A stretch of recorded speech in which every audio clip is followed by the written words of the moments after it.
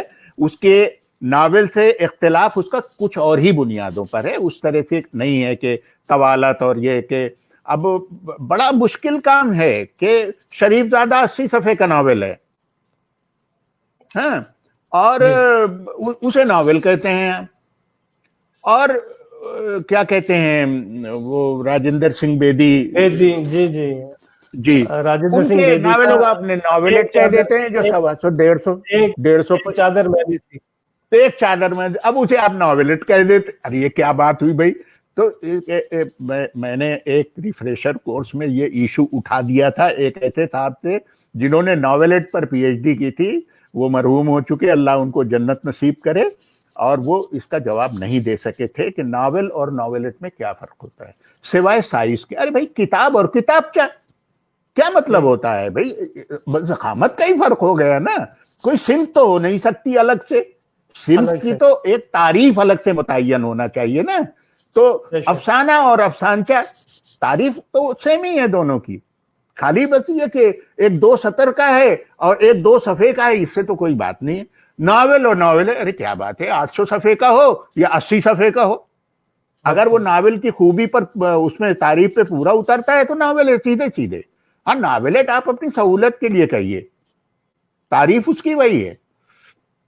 گویا کہ اپنی سہولت کے لیے ہم نے افسانے سے افسانچہ نکال لیا اور ناول سے ناولٹ نکال لیا. ہاں، یہ صنف نہیں ہے، یہ صنف نہیں ہے. بے شک.